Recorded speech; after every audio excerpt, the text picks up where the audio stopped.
fire department. But we've got a big fire department now down on that in the town, great one. But I'm retired. I'm gonna be 80 next birthday, so I'm not on the department anymore. You better see if they got more questions. They got more questions, yeah. My name's Matt, and I was just wondering, through your childhood growing up, as far as like, what kind of stuff did you guys do as far as work, helping the family, stuff like that, as far as agriculture? Okay, my dad was a mechanic, and he also had a thrash machine, and we thrashed grain. And when I was 14, he gave me a pitchfork. We had Model T trucks, and we'd throw in those days they cut the wheat and put them in bundles about so big around, and then they'd stack those bundles in what they call bales, and about 15 of them in a bale. And then we'd go thrash them. We'd take a pitchfork and take those bundles, throw them on the truck, and then take the truck into the thrash machine and throw them off with it into the thrash machine and thrash the grain out of them. And I started doing that when I was 14. Of course, the grain thrashing was only in August and September, and we'd also thrash beans some in August. So we did that for 3 months. But then after that, why, I got a job. People out here in the country had 6 cows they milked every night and morning. And so I went out and lived in the bunkhouse, and I milked the cows. I milked half the cows. I milked 3 of the cows in the morning and 3 of them at night. And then in the daytime, we'd go out and hoe beans or whatever through the summer. Then I got $10 a month in my room and board is what I got paid. And then when school started, I switched from that farm and went to another farm where they milked 16 cows every night and morning. And we'd get up at 4 o'clock and go out and milk the cows. And then I'd get on the bus at 8 and come to London school. Then I'd get home. We got out of school at 4 o'clock, and I'd go back home and start milking. And we milk cows, and we get done eating. Milk cows milked and supper over at 9 o'clock at night, and then I'd go to bed and sleep till 4 o'clock in the morning. So that's how I helped my family. But see, there were 10 kids in my family. Picture of us here when we were older. There were 10 kids.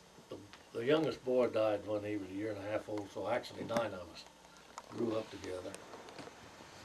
And I like to tell the story that when we were in the 2nd or 3rd grade, we had to use the word mushroom and make a sentence with mushroom. First kid got up and said, "We eat mushrooms for breakfast." Second kid got up and said, "We eat mushrooms for dinner." And I got up and I says, "There's 10 kids in our family, and when we all get in the car, we don't have much room." And that's a true story. And my mother had 10 kids, or raised 9 kids, never had running water in the house, and we never had electricity in the house until I was 13 years old, and we moved in the house here in Nunn. So she had quite a job. She never had running water in the house until all the kids were gone from home. Can't imagine. Yeah. Gotta have another question, or I'm gonna go on all day. Next. My name's V, and can you tell me a little bit about your family history, like about your parents and your grandparents? You wouldn't want to hear it, but I have a newspaper copy in here where one of my great-great-grandparents, I guess, was in the Army, and he was a bodyguard over Lincoln's body when Lincoln was killed. He guarded the body. And then another great-grandfather was John Deere's partner, you know John Deere tractors? He was John Deere's partner, and he made John Deere's first plow. And he was a mechanic, which is handed down generically. I'm also a mechanic, and but it's handed down anyhow. He built John Deere's first plow for him, and then they were partners, and he sold his half out to John Deere, and went to the gold rush in California, and they figured the Indians got him or he starved to death or something because he never ever was heard from again. So that is that story. But like I was telling you, there's 10 of us who lived in shacks. I've got some pictures Well, in your there. parents came from Illinois in the beginning. Yes. I had a uncle, my mom's brother, had hay fever and No, tuberculosis. TB, and he couldn't breathe back in Illinois with all the moisture in the air, and instead of out here in lighter air, so they moved out here for him. And then my mom and dad were already married, and they followed him out here, and they came from Illinois to start with. But I knew my mom's father and mother. I knew each one of them, and I have pictures of them. But my dad's father, I met him once. We went back there when I was 13 years old one time, and I got to see my grandpa once, but my grandma I never ever seen. She was gone by then.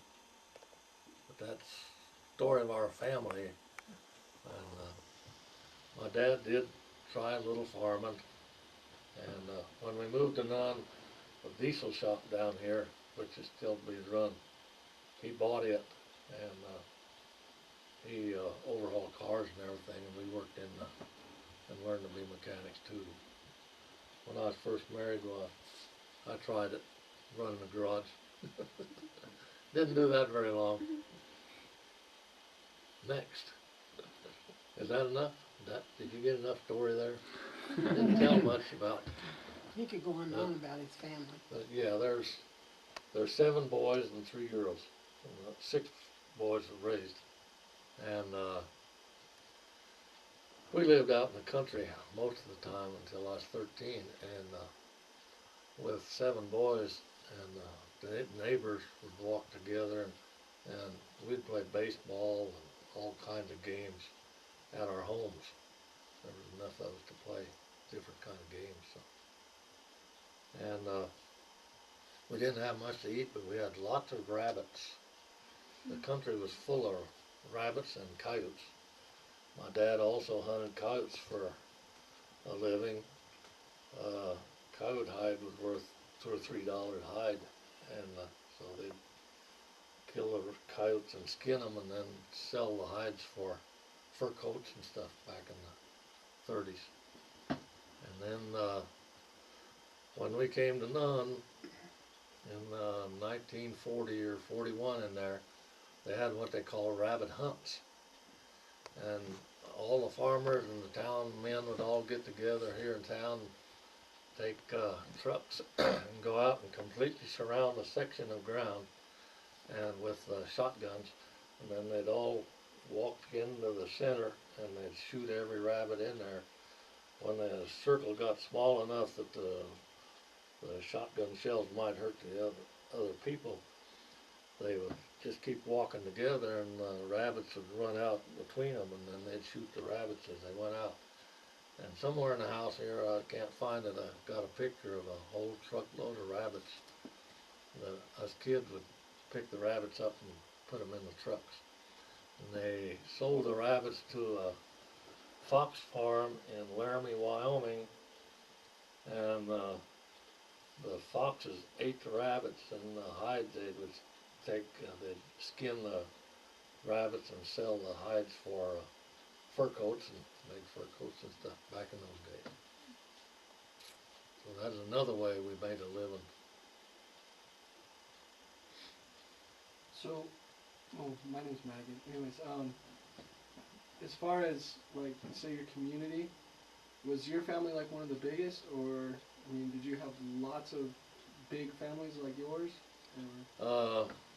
we were probably one of the bigger ones. We did have one family here with 14 children, but most of them had 5 and 6 at minimum. But we were one of the larger ones. But she only had 4 in her family. She's the only girl. She got spoiled. Still spoiled. We'll be married 60 years next month. Been a long time together. Didn't dream it'd be that long. It got better though. We were in the 7th grade together from here in school too. So we've known each other quite a while. How old were you when you got married? 19. 19? We're both 79 now, so we have a 60th anniversary, 13th of oh, this isn't November yet. November. Getting close. 2 weeks. Be 60 years.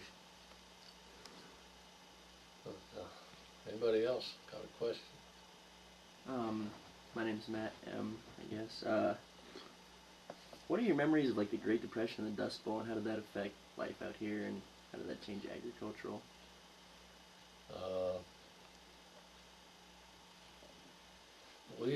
My dad had a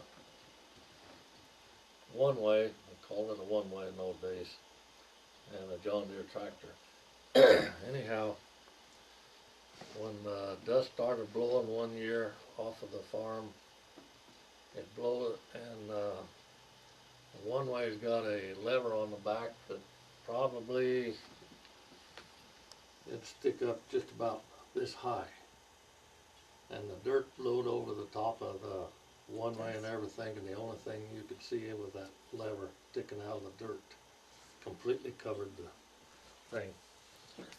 You couldn't see across the street. Yeah. And fences, back in those days, everybody had fences clear around their property because most of them had cattle and stuff to fence in. And the dirt would pile up in the fence rows. And some places around here you can still see where the fences are this high up because the dirt would stop at the fence rows. And in our house, when we lived out in the country there, my mom would take rags and wet them and put them on the window seals to keep the dirt from coming in the windows. Wet those rags, and she'd have to keep doing that every little bit to keep the dirt from blowing in the house. It'd be so bad. But it was terrible. Lots and lots of people went completely broke, lost everything they owned, and left the country. You had trouble with food out there too at that time. Yeah. Feeding you. Yeah. I told them the other story. We had a blizzard one time when we was out there, and the mail carrier, mailman lived in the country, and he couldn't get home, so he had been to Greeley, and him and his wife stopped at our house because they couldn't get home. They wanted to spend the night, so till the storm quit, so they did. And the next morning, when we got up to eat breakfast, the only thing Mom had in the house to eat was cherries. We were kids, we always, she took us over to Fort Collins. Back in those days, Fort Collins had tons and tons of cherry trees everywhere. And we would pick the cherries, and then Mom would take them home and can them and put them in quart jars. But we would pick 200 to 300 pounds of cherries every fall. And, anyhow, that morning with the blizzard, we didn't have anything in the house to eat cherries, so the mailman and his wife went back to Greeley and came back. They had a box of groceries this big a square and this tall they bought for us to feed us. So I never remember really being hungry, but we did have like I said, we ate rabbits, and we ate rabbits almost every meal, and chickens. Mom always raised a garden, and raised garden stuff. But we were pretty poor people. Oh, yeah. Is everything okay? We, Everything okay? we, Yeah, okay. grew up that way, and everybody in the country was poor too, so Mhm. we were just like a lot of the others. We were more poor with 10 kids. But I think it was good for us, 'cause we really appreciate what we have now. Yeah.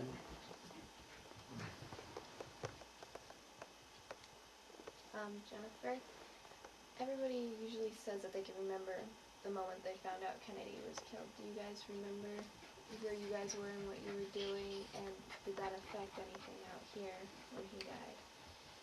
When, When Kennedy was killed, oh, I was at home. I was Yeah. here. You were working in Gary, I think. I Hey. was driving a propane Come truck. here. I delivered propane in Greeley for Hey. 17 years. Oh. And, at noon, I took my own lunch, so I was sitting in the car and I turned the radio on and listened to it. And that's how I heard it. I was sitting in the car eating lunch and heard about it. And as far as affecting us very much, I don't recall that it really affected us. Well, I think it was more with food stamps and, oh no, that was the war. Out of the war. Well, Jennifer, how did the war affect That probably having, he didn't have to go because he had acne, and they wouldn't take him. He had 3 different physicals, and they said that the uniforms they were wearing at that time were wool, and it would aggravate his acne. So he didn't have to go, but he had 3 or 4 brothers that went, and that's devastating when you see them go off to war. But I think really outside of our family and our friends going to the service, we had to have food stamps and gas. We couldn't buy only so much gas, and had to have stamps to buy a pound of coffee and sugar. Those were special food stamps at that time. And you could only drive 35 miles an hour. Top speed was 35 miles an hour, but they give you tickets, you drove over that. Can They you caught imagine that now? Wow. They drive 3 times that now. But, like I said, my dad, owned the thrash machine and all those Model T trucks. We changed the Model A trucks by then. But, we had German prisoners that they brought over here, and, they put them in the prison camp, from Greeley on the road to Windsor on the north side. There's a sign there yet that, on one of those roads that there's a prison camp. But we had German prisoners, and then, they'd bring some of them up in the Alt and store them in, kept them in the, VFW hall, and, so Dad, instead of hiring other people, so many of them, all the young people were in the army, they bring those prisoners out from the thrashing, and they would pitch the bundles into the trucks and into the thrash machine, and us kids would drive the trucks. They weren't allowed to drive, but they had an armed guard, a soldier with a gun, and he would sit on the top of the thrash machine and where he could see all of them and watch them. But they were just like us. They didn't want war. They were forced into fighting the wars, and we got along great with them. And after the war, there was 2 of them that came back to Greeley. After the war was over, they liked the United States so well, they came back. But the biggest problem we had is our next door neighbor here was Foster, and he had a brother killed in the war over there, so I was still in high school when he was killed, so that was pretty scary. But I didn't want to go, and I guess God didn't want me to go, because I had all those pimples, and I just couldn't see going shooting somebody else for any reason. So I lucked out there. But my brothers, we were lucky they all came home. Do you want to What more? come in here? That's fine. Any more questions? Did all All the number ones get number ones taken? get answered?